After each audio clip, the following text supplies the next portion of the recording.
Closed-end fund discounts have trended higher this year. Has this affected other aspects of the closed-end fund market? For example, IPOs? It absolutely has affected the IPO market. We've seen very few fund launches this year, and in fact there were a few that were on deck in the beginning of the summer, and since all of the discounts have widened so significantly, we haven't seen those actually launch.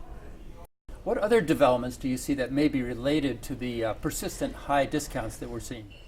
We've had a lot of market complaints about the IPO process in general, about funds launching at premiums and then they get to discounts, and particularly now there's wide discounts in the market for some of the funds that launched very recently. So some of the fund providers have started to do some things that are more shareholder friendly.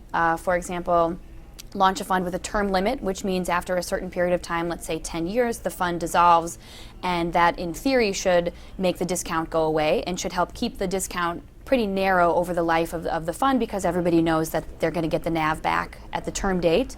Other things we've seen are secondary price support. The fund companies are going into the market and they're buying up shares for a certain period of time after the launch of the fund to help support the secondary share price.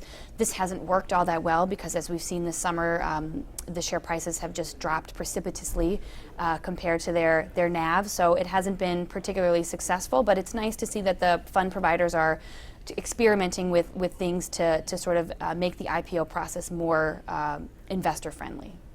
And what do you see as the impact for current investors in the closed-end fund market?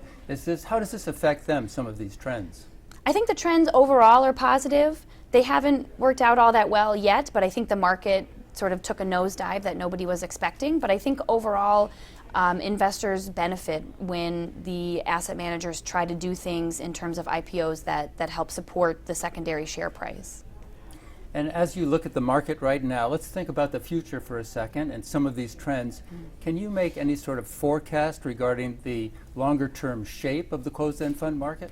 It's interesting because the closed-end fund market tends to change as the overall market changes. We've seen in recent years shrinking in the number of closed-end funds through mergers and some fund closures. There's been some funds that have open-ended recently.